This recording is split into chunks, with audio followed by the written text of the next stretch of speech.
Hello, my name is Jim and you're welcome to my YouTube channel called The Contrary Fuchsia. Contrary because there are people who think that I can be a little bit of a contrarian sometimes, and fuchsia because I just absolutely love fuchsias. I think they're the most fabulous plant, gorgeous flower, versatile, they grow easily, you can prune them easily, they don't take a whole pile of looking after, and they give you colour year after year after year with very little attention, maintenance or love. So I like many plants, not just fuchsias. This is also one of my favourites, these beautiful alstemirias that I have in the house. And I will occasionally buy a bunch of alstemirias for the queen bee so that they can be displayed in the sitting room or wherever. They last for ages. And again, it's a plant that's easy to grow. But this YouTube channel is really just to get you to visit gardens. One of the early videos is there's 15 reasons to visit a garden, and I'll visit some gardens locally, and as time goes on we'll expand into other counties and whatnot. So thanks for tuning in once more. And my background, I do have a background in horticulture, and let's go and tell you something about that. So my horticultural experience and my horticultural background began at my aunt's garden. I have an aunt that has a lovely garden above in Buttevant, and it's a little bit overgrown now, but it's up in Buttevant in County Cork, and I used to get roped in to go weeding and mowing and doing jobs like that. And to be honest with you, at the start I hated it. Weeding, I still come out in a rash if I have to go weeding, but it's a job that has to be done. So I would be weeding for ages and ages, and then I kind of became interested in the plants. I could see all the different plants and the different colours, different flowers, different leaves, different colours, and as I said, and textures was a big thing for me. So I kind of got an interest from there.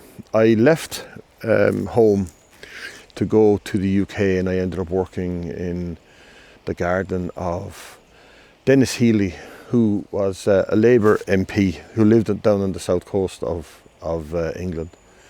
And if you've never been down to the south coast of England, down near the South Downs, it's actually a lovely part of the world. And I used to love the walks that were around there. They were amazing. You could walk for hours and not be seen by anybody. And it was right by the sea again. You know, we all know the soothing nature of water. I don't know if you can hear it in the background there. There's a waterfall behind the camera. So I ended up working in Dennis Healy's garden for, I suppose, about 3 years. And then I came home to go to college in Killester, in St. Peter's College. They were running a kind of a basic horticultural certificate course. And Brendan Ryan was the guy that was over it. Great guy. And I stayed there and did that year. I did very well, to be fair, in the year. And from that I went on to Rittle College, did 4 years in Rittle College, 3 years in Rittle, 4 years in Rittle College. And in the middle, my middle year was with a guy in Holland, a guy called Alex Boers, who was in Dutch it was a trekheesterkwekerij. A trekheesterkwekerij, and he grew 4 shrubs, and that gave me a real insight into the commercial aspect of growing flowers, because he was only down the road from Aalsmeer Flower Market. Now, if you've never been to Holland, and if you are planning a visit to Holland, even to Amsterdam, make it your business to get out to the auction house in Aalsmeer. It's unbelievable. The scale of everything is phenomenal. But even working in the nursery was really interesting. We grew lilacs for the winter flowering market, so we had to grow them under extreme heat and really humid conditions. So the humidity had to be at 95%, and the temperatures had to be up in the high 20s in the glasshouse before they would just break down the natural inhibitors to the plants, who did not want to flower in December. They flowering in May and June. It's nice and warm outside, and you're trying to break that natural inhibition. So that was quite the experience. I came home then, and I managed the college garden centre for 2 years, And from there I came home to the folk park in Bunratty in 1997, and that was again a fantastic experience, something I'd never done before. And it was restoring the walled garden in the folk park in Bunratty and the vernacular gardens that were around it, but the concentration really was on the walled garden. We restored it to an 1820s Regency style garden, and we had to do all the research, and we had to make sure that the plants were original. I can assure you that if you ever go there, all the plants that are in the walled garden would have been in existence at the time.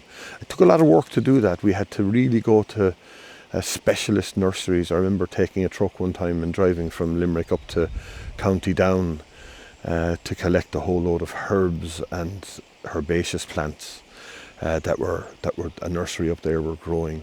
A name that's for some reason sticks out in my mind was a guy in Dublin called Sidney Caniff. And Sidney came down, he was fascinated by the fact that we were restoring a garden. And he delivered the plants in order for an excuse to come down to Bunratty for a visit. So that was nice. That was really nice touch. But all the plants that we got would have been in existence in the 1820s, and we planted them up according to a design that would have existed.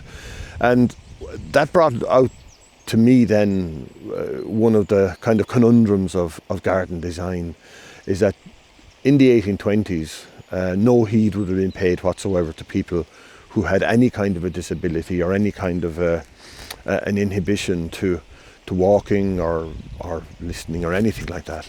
And we had to bear that in mind. And we had to kind of marry the two things. It was a strange thing because my dad had a disability, and because of an accident, and he couldn't walk any great distance, and steps were a problem. So we had to decide whether to put steps into this garden or slopes. And if there were slopes, they had to be slopes without a grip. They couldn't be this kind of surfaces they would have used in the 1820s. So in the end, we decided not to put in any steps, and the whole thing is on a natural slope anyway, and the walled garden is a fantastic place. But it brought it out to me, how designs will change, how designs can change, even with something as simple as accommodating somebody in a wheelchair, accommodating somebody who can't walk very far. Do you put chairs every so often, or do you put somewhere for them to rest? Or, all these kind of things you have to take into account. And do you do that and compromise the integrity of the garden you're trying to design and build, especially in a historical context? So that was really interesting. So from there then I went working for myself, and then the bust came, and that all went up in the air, unfortunately, and it didn't end so well for a lot of people, including me. But life goes on, and I ended up working then as a groundsman in the racecourse. And from there then I transitioned into the job that I'm doing now, which has no bearing whatsoever on horticulture, except that it's in medicine, and I'm now fascinated by the fact that so many of our medicines come originally from plants.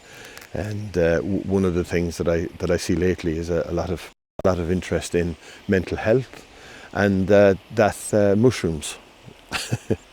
And my friends are laughing at me now.